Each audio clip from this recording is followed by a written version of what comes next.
Olá para todos, eu sou Crônio Marins e este é o 42º vídeo de Mentes Holísticas, a unidade da ciência. Então, desde o vídeo passado, estamos falando de holismo semântico, que é aquela tese holística que versa sobre os significados na linguagem, principalmente, mas é a ideia de que nós não podemos atribuir significado senão a uma determinada totalidade. E por que vamos falar sobre o holismo semântico, começando pelas ciências? Porque a ciência é uma atividade humana mais regulamentada.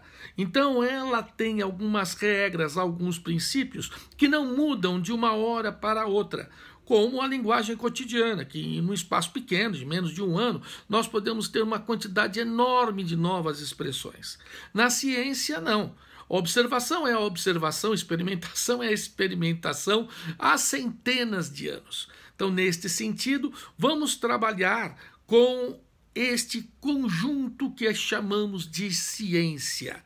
E para mostrar como o holismo semântico foi desenvolvido nas ciências, vamos começar com o trabalho de um filósofo extremamente reconhecido, Quine. Willard Van Orman Quine, conhecido pelos amigos como Van, mas por nós aqui vamos chamá-los de Quine. Ele viveu de 1908 a 2000. Nasceu em Akron, Ohio, Estados Unidos, tornando-se filósofo e lógico dos mais influentes do século XX, com trabalhos relevantes em filosofia da matemática, teoria dos conjuntos, semântica e em outras áreas do conhecimento.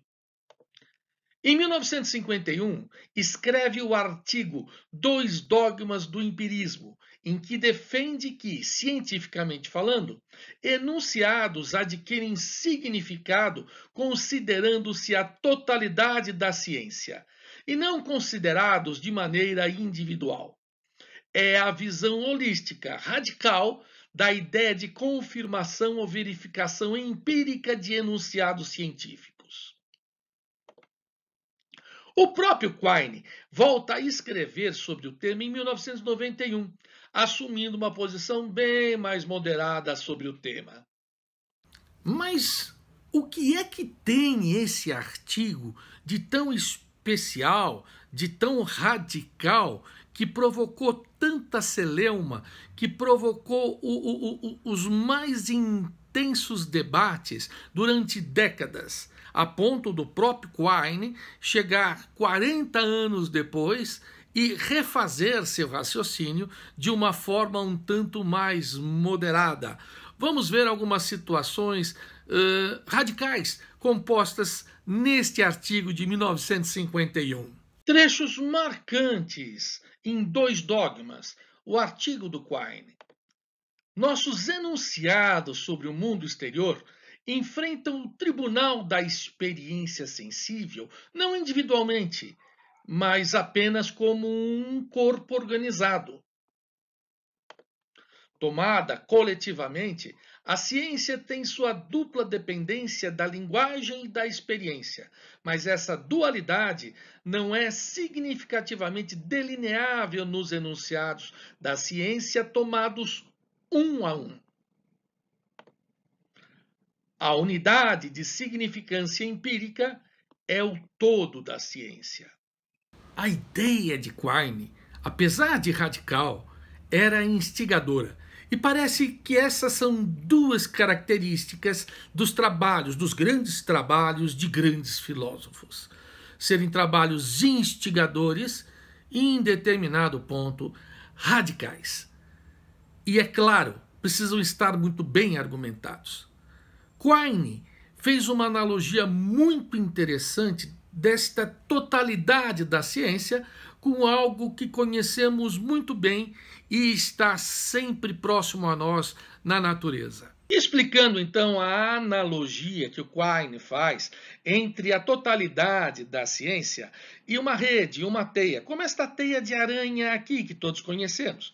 Bem, a parte externa da teia, que normalmente é amarrada em galhos de árvores e em paredes, é como se fosse aquela parte dos enunciados científicos que tem que ser contrastados com o mundo. Então eu tenho que, ao fazer o enunciado, verificar se isso acontece no mundo ou não. Essa é a parte externa. Bem, às vezes eu faço um experimento, né, que contradiz uma teoria, uma parte da ciência. Seria como desamarrar, desconectar uma parte da teia. A teia, ela vai ruir por causa disso? Não. Ela vai ser afetada localmente. O centro quase não vai sentir esse problema local. E outros pontos de amarração da teia vão segurá-la. Ou seja, outras hipóteses da ciência, certo, vão segurar as teorias que estão vigentes. Só num caso muito grave é que nós vamos ter que ter uma troca, né, de toda esta teia. Na verdade, a ciência ela passa por revoluções, como sabemos. Mas, segundo Quine, né, o que nós temos em termos de enunciados científicos que precisam ser contrastados com o mundo estão na parte externa desta teia. Na parte interna, o que nós temos são enunciados lógicos, que não precisam ser contrastados com o mundo. Por exemplo, se eu tenho um enunciado, todo ser humano tem coração. Basta saber que todo mamífero tem coração e que o ser humano é um mamífero, e eu simplesmente comprovo o enunciado sem precisar ir ao mundo para verificar se todo ser humano tem coração. Esta é a analogia de Quine entre a totalidade da ciência e uma grande teia ou rede. Essa tese ficou conhecida pelo nome de tese de Duhem-Quine. De onde vem esse Duhem? Do historiador de ciências, físico, matemático francês Pierre Duhem.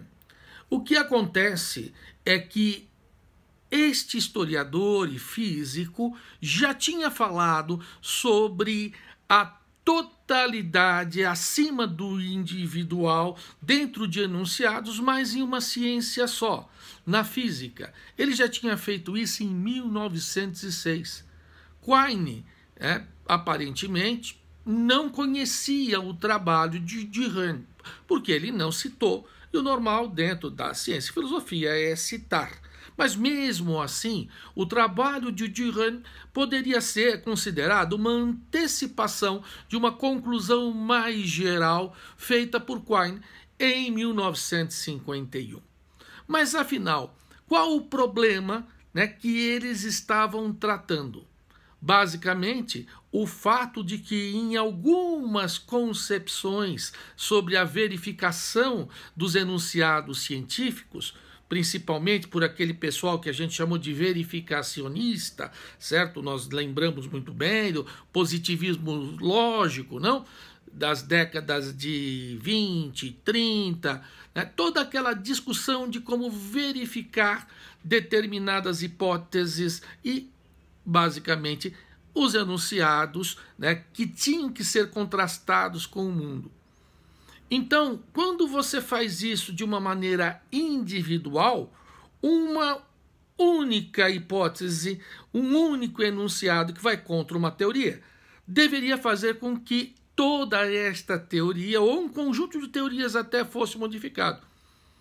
E não é isso que se observava. O que se observava é que, muitas vezes, quando o experimento não reproduzia aquilo que era esperado por uma teoria, normalmente a teoria era mantida, né, até que outros experimentos confirmassem esse experimento que estava invalidando a teoria.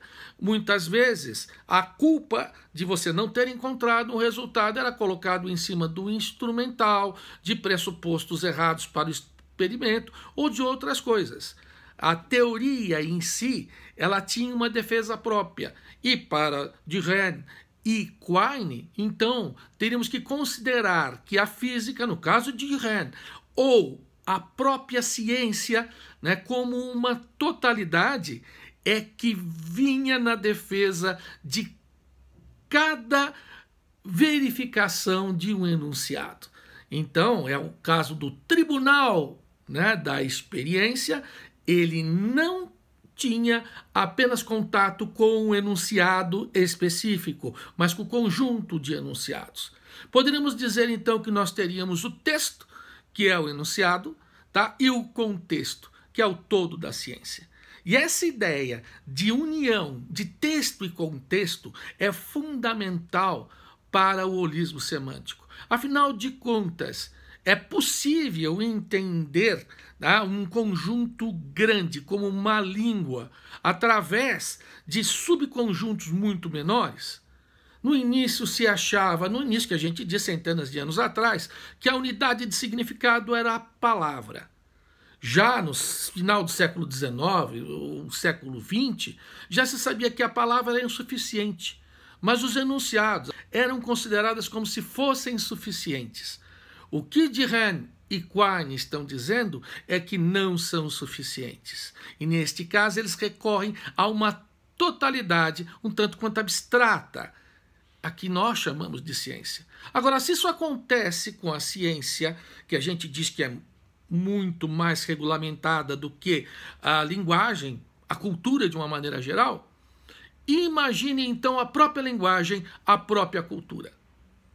Podemos tratar então a cultura como uma série de partes que podem ser facilmente retiradas da totalidade sem perderem o seu significado? Bem, para isso, nós vamos ter que entender o quanto as diferenças de cultura podem moldar a nossa maneira de agir, a nossa maneira de obter significado das coisas. Vamos estudar, então, no próximo vídeo, uma cultura bastante diferente da nossa, a cultura das tribos Azande. Bem, para saber como é esta cultura, venham conosco, se inscrevam no canal, repassem os vídeos que gostarem, comentem os vídeos, inclusive as suas dúvidas, estejam conosco no próximo vídeo. Até lá!